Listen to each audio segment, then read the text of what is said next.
Welcome to ACTPod, a podcast show that sheds light on the stories and impact of the social sector. The show is proudly powered by Aspire Coronation Trust Foundation. Let's begin the change. Hello there. You're welcome to yet another exciting episode of your favorite podcast show, ACTPod, our story, our continent. My name is Abiodun Owo and I'm going to be your host on this episode. As you would know, education plays a crucial role in sustainable development as it equips individuals with knowledge, with skills, and values to address challenges that are happening either locally or even on a global scale. You'll also understand with me that education in some regions of the world, including ours, is also faced with its challenges. Looking on the bright side, we have individuals who are actually working tirelessly to address these challenges. And that is why I have with me here in the studio today an icon, an astute leader who is spearheading educational reform here in Nigeria.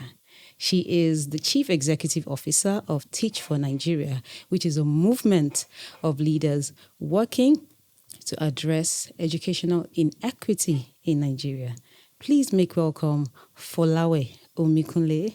Thank you very much for having me on your show. Really delighted to be here. Yeah. And we are super honored to have you around. It wasn't easy getting a hold of you. I'm so sorry. Busy times. Yes, I can imagine. Yeah. Busy making meaningful change. Yes, But we're glad that you're here. My pleasure. Okay, so we'll start by getting to know you. Who is Folawe Omikunle? And this passion you have for educational reform in Nigeria, where did it come from? Sure. No, thank you so much, Abiodo.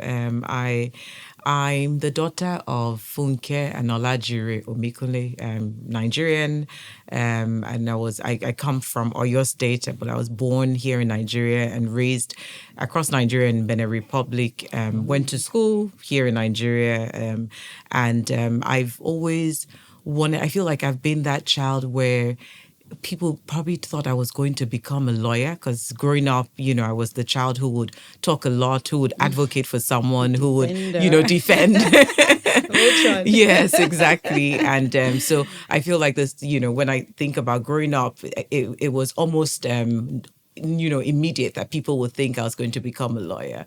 And I was on path to becoming that. I went to university at Babcock University, studied international law and diplomacy. That wasn't the plan. I was supposed to go to Unilag, but then at the time, Unilag, wasn't going to take me directly in year one. I had to do a diploma, and I think my parents just weren't in on that. So went to Babcock and studied the closest thing to law, which was international law and diplomacy at that time.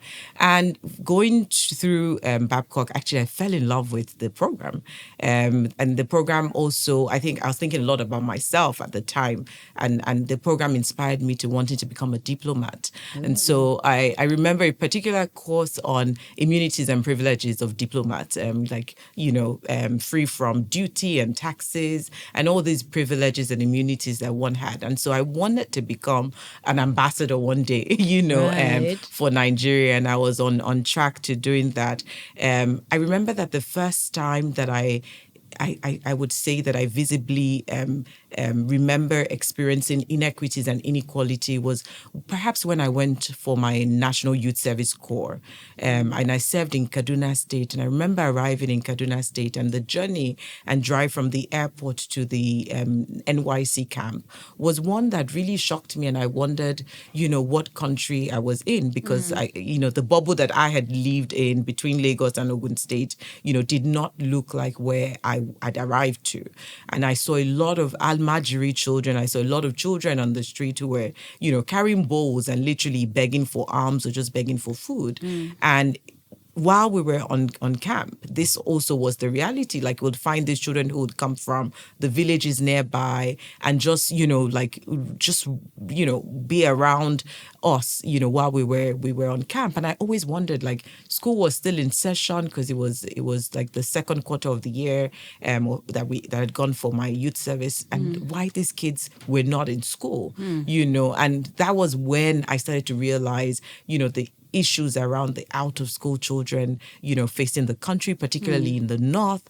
And at the time, I still really wanted to become a diplomat. So I wasn't even trying to think about like solution in any way beyond, I have a focus and I'm just going to go on. So I went on and did my master's, and I did my master's in diplomatic studies, finished my master's at the University of Westminster in the UK, and returned to Nigeria after my master's to pursue opportunities with the Ministry of Foreign Affairs. And I attempted joining the Foreign Affairs and waited for about 6 months, and I didn't get any response. And it was at that point that, I started to do some reality check. And I was, thinking perhaps this is not going to work. But I thought... Not the way. Exactly. But then I thought maybe I should start off, just sort of passing time and whiling away time working in a school. And to think that going to work in a school was my last... It was the choice of... it wasn't a first choice. It was just I don't have a job. I don't want to work in corporate Nigeria and typical bank, telco. And because that was a lot of my friends and peers were going there. Yeah. But I thought I would go and work in a school just to pass time. And that was what I did. But I got into a school and I started working in early years. I was working in Montessori school as a school administrator. And every day that I went to the school, I fell more and more in love with the idea of education. I fell more and more in love with the children. And one experience struck me while I was working in that school, and which was a day when this little girl called Uduamaka was enrolled at the school. She was brought from an orphanage, and she was adopted by someone who lived in the area where that school is situated. The school is located in Lekki, and so typically the background of the kids who attended the school were kids who came from privileged backgrounds. And this little girl couldn't speak a word of English, was completely different from every child who was in that school. And over a period of 3 months, something began to change. And I did not see it as anything, but it left a deep impression on me. Uduamaka, before I eventually transitioned from that school, Uduamaka was one of the brightest stars in her class. She blended in. And every time that I thought about Uduamaka while I was driving home from work or driving to work from home and seeing all these kids who were on the street begging for alms, I couldn't unsee them, in the way that I'd seen Uduamaka. I just imagined that if they also had the same opportunity that Uduamaka had, like their lives would change and will be transformed. And it was in that moment that, becoming a diplomat or becoming an ambassador, was not as meaningful to me anymore. Top of your choice. Exactly. But it was really, how do I, make meaningful impact in the lives of children like Uduamaka? And that was sort of where the journey started. I can imagine. So somehow, fate just brought you to to your passion. Yes, and here you are today. You're the Chief Executive Officer of Teach for Nigeria. If you could please tell us, a little about what Teach for Nigeria does, how exactly, what are the things you do to address, these inequities, of course, in the education sector. Sure. So Teach for Nigeria started, and I think it will be worth, just sharing some context as well. It started as far back as 2014, 2015. In 2014, there was a summit that was organized by the Nigerian Economic Summit Group. And it was a summit that looked at education. That was I believe it must have been the first summit that, had the theme on education. And it was looking at, education in a time when, like around the period, UNESCO had published some reports on the out of school children in the world. Nigeria at the time, this was 2013, was announced as the country with the largest number of out of school children. There was also, I think there were about 2 states at the time that had also conducted a grade 4 test, a primary 4 test for teachers, and more than 70 to 80% of the teachers had failed woefully, and they had failed to score even average on the test. It was also a period where an article had been done reviewing the past WAEC result that also showed that over 10 years had been decline, and a Nigerian student had failed woefully. And so it called for an urgent sort of conversation with like policymakers, with private sector, with like NGOs, etc., to say, what are we going to do to address this, dire situation facing our education? And so at that Nigerian Economic Summit group in 2014, one of the keynote speakers who spoke at the event said what Nigeria needs is teach for Nigeria. And given in, sort of like the culture and spirit of the NESG, post that summit, a group of people then came together and said, really, like, what is this Teach for Nigeria thing?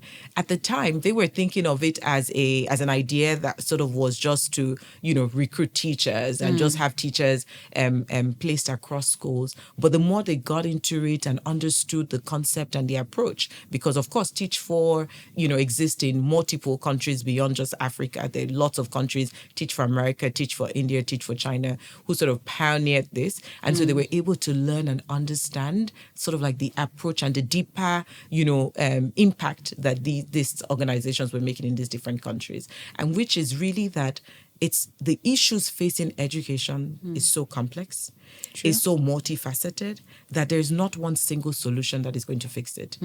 If you address it by just recruiting teachers, like that alone is not going to solve it. There's still the infrastructure issue, there are cultural issues, there's unemployment issues, there's quality of, of the training that teachers are getting themselves, there's lack of funding, policy issues, like all these many different things. And so, but the idea is that we would first recruit outstanding, bright minds to teach in high school need, in schools of high need. And beyond that, we would unleash their leadership to address all these other pressing issues, beyond the initial teaching that they do, which is over a 2-year period.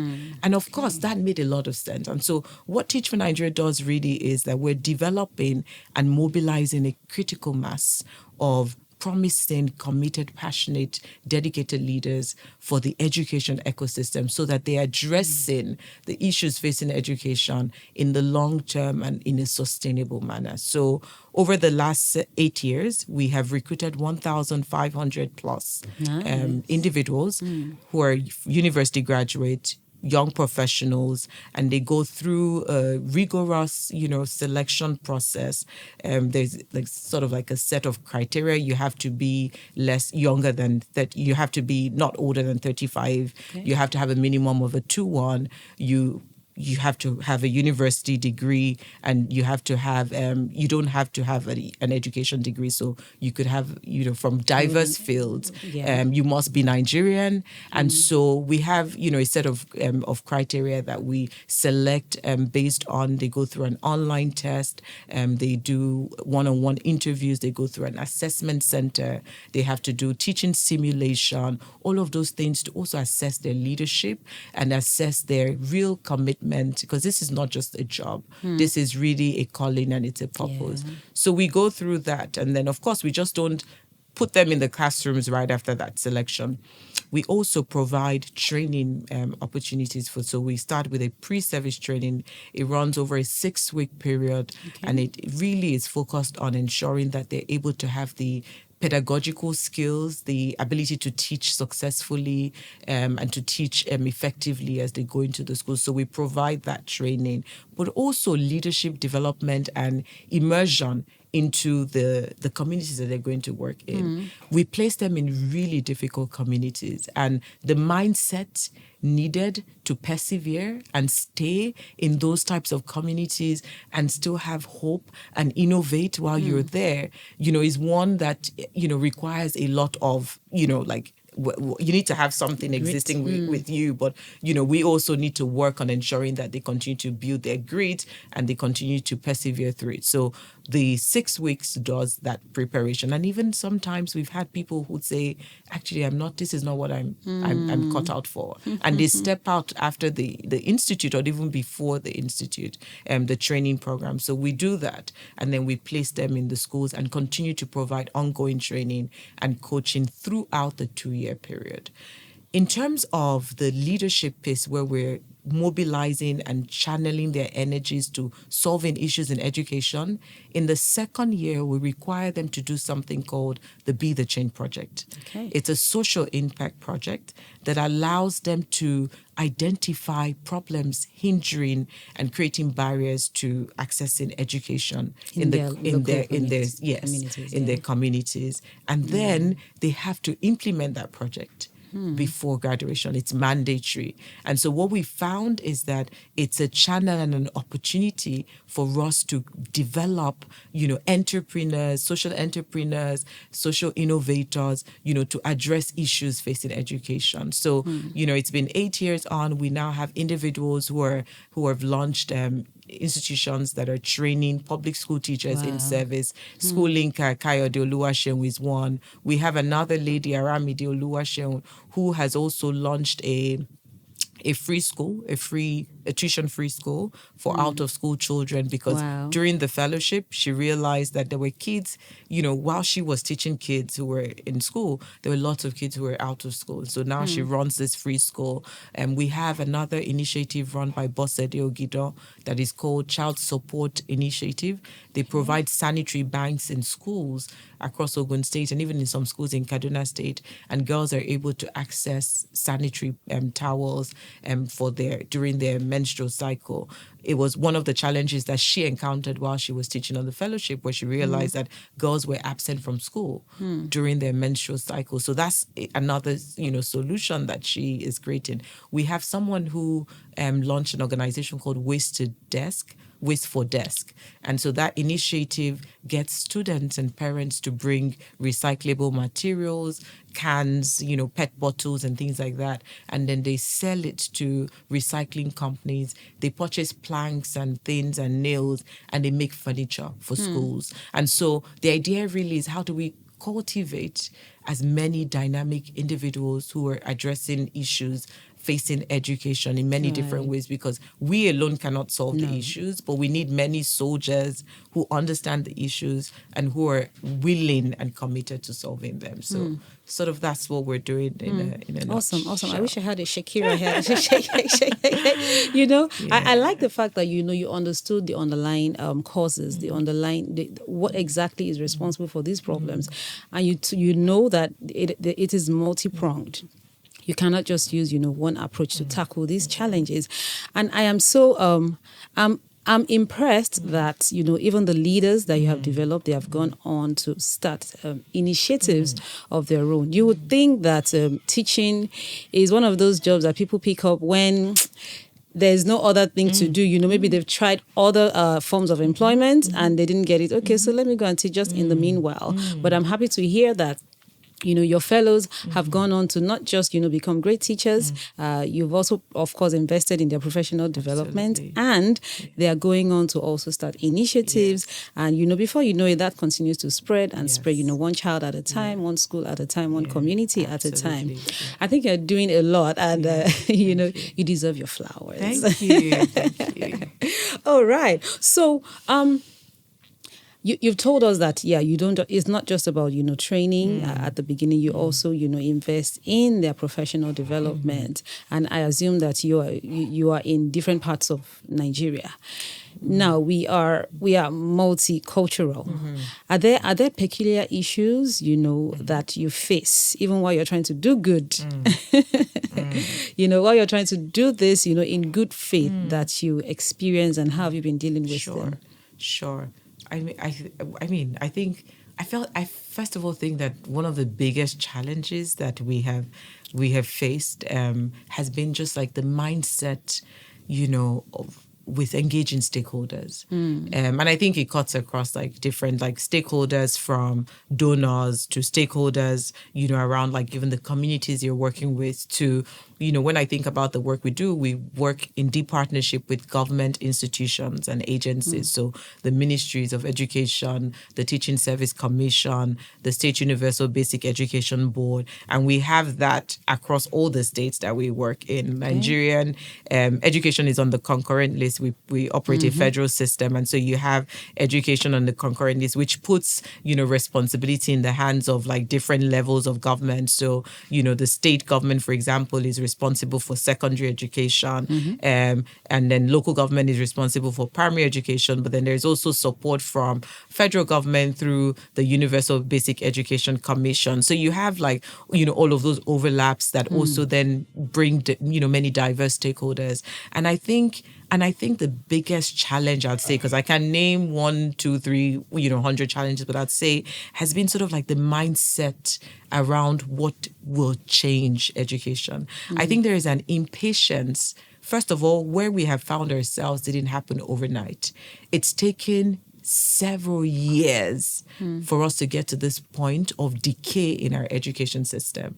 And so the mindset that we can fix this overnight is something that it's something that I'm constantly sort of battling with. Like there is no way that, just building new schools and just, recruiting thousands of teachers is going to address the issues. Like it wouldn't. Like, there are systemic issues, there are complex issues that will require time before we can fix it. So I think the constant struggle around what is pressing and what will yield much more like quicker result over what will be more sustainable, that where we wouldn't see the results like overnight, but will require time, will require patience, and will require a lot of investment. So I think just that mindset, navigating that with, school leaders, with government officials, with partners, with donors, has been one of the biggest challenges, I would say. And it's challenge around, because you need to get the resources, you need to raise the funds to do the work that needs to be done. You need to convince the partners that, let's do this together, let's work together. Like this is a path, that is truer and more sustainable. Like all of that, requires a lot of dialogue, I've learned. It requires a lot of relationship building, I've learned. It requires a lot of just carrying people along, like many different stakeholders. And that's something that I say that Teach for Nigeria has done, a lot of. Like we've, over the years, like we've built like really deep partnerships and relationships with our stakeholders through bringing them first into the work. So at the time that we're recruiting fellows, we sort of bring them into that. We let them see the experience that they're going through. We invite them to our different ceremonies. We also organize town hall meetings. We also design our training programs in a way that brings community into it. So our training institute, for example, we have parents attending, participating, facilitating sessions, joining on our panel sessions, engaging with the fellows. We also have our training institute having school leaders, the principals, the head teachers, also participating, attending, in the first week, where they're also engaging with the fellows and getting a deeper understanding of our mission and the work.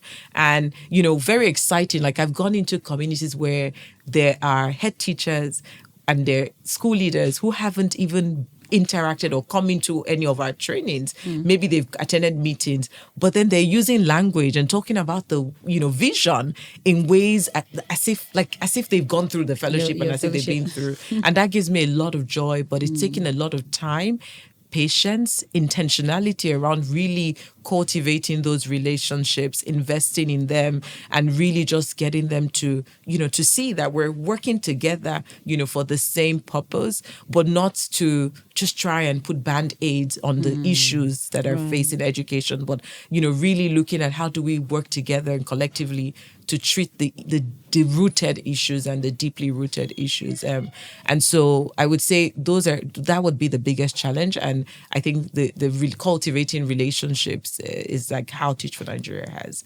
navigated it.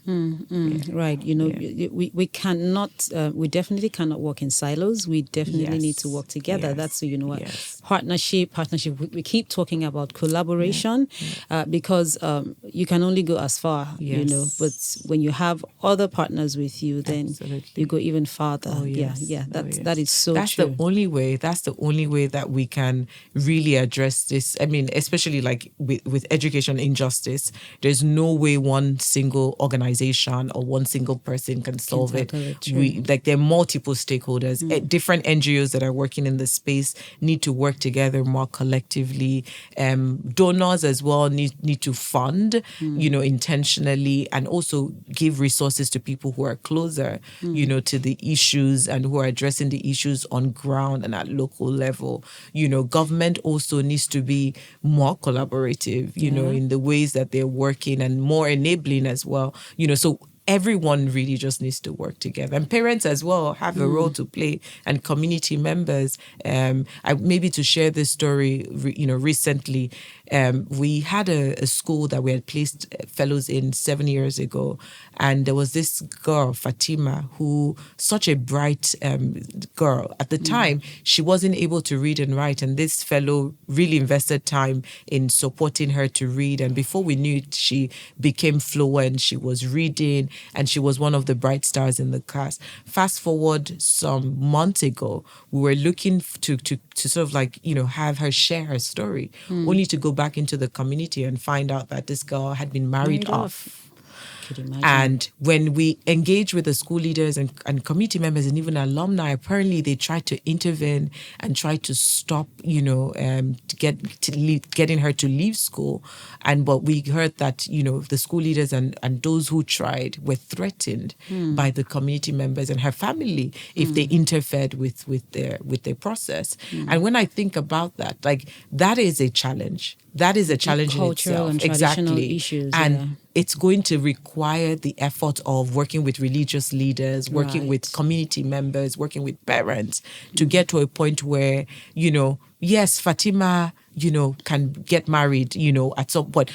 They could understand the need for her to be in school at that time, to finish her education first before getting married. Nobody is saying she shouldn't, right? And so that's not something that myself or you would be able to communicate and convince, her family to rethink. Right. But it's something that would require whether the religious leaders, whether the other local leaders in the community to say, actually, we're no longer going to marry off our girls at 13 or 10, but we would allow them finish their education before it's done. And so when I think about your point around collaboration, there's so many players and so many individuals that we need to be working with for us to truly ensure that education works, not just for some children in this country, but for all children, regardless of where they are. Right. Challenges or not, we won't let that deter us, course, right? Yes. We'll keep going, and we'll keep evolving. Yeah. Okay, so as we round up, if I know that there are people out there who are just like you, who've got the passion, and but they actually don't know how to go about this. What's that one word you have for them to, help them get up and say, okay, there's hope today. Even if it's just one life I'm going to touch today, let me start. What do you think they should start doing? So last week, I typically do tours, just going around our schools and communities and just engaging with our teachers and fellows and just other students and things like that. And I came out of that experience just thinking, the problems and the challenges are so humongous. And there's work to be done. There's such massive need.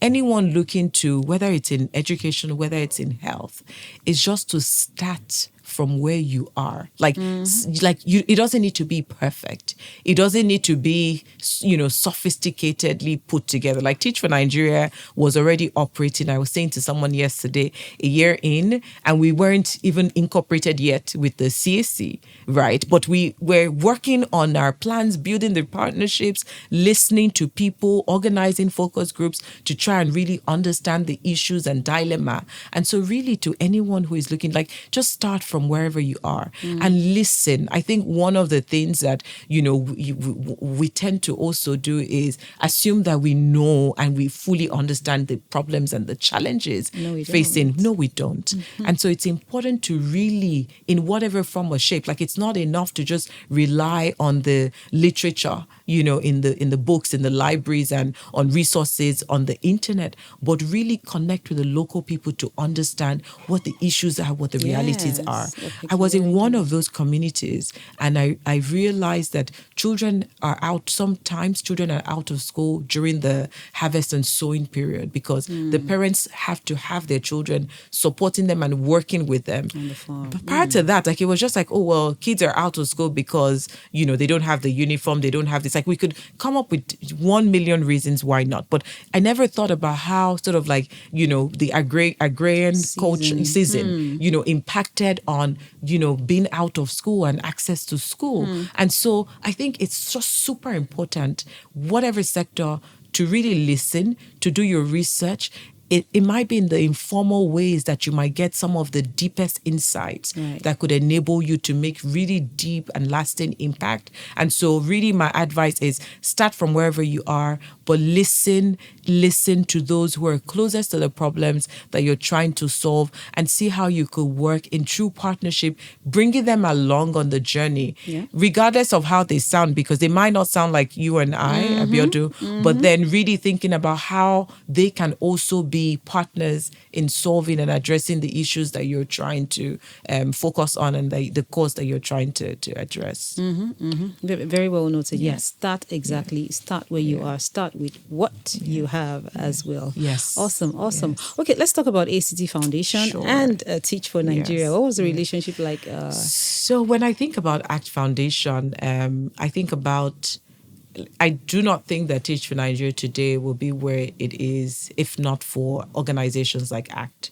I find that in the early days of organizations starting up initiatives, there's a lot of demand from donors and investors, just asking for concept, like proven concept. They want proof. But then how do you get proof if you don't have someone that is ready to sort of take a bet on you and invest in you? If not for ACT Foundation, we probably wouldn't have been able to hire some of our first early, employees, who were able to build the strategy, build out the program that Teach for Nigeria continues to use today. Our first institute, training institute for our first cohort in 2017, the bulk sponsorship was from ACT Foundation. And so when I think about that partnership, when I think about what Teach for Nigeria has accomplished today, we have recruited 1,500 plus fellows. We have worked in more than 600 schools across Lagos, Ogun State, Kaduna, and Oyo State. We have impacted more than 300,000 children across these states. We have an alumni network of 830 individuals that have completed the 2-year fellowship program.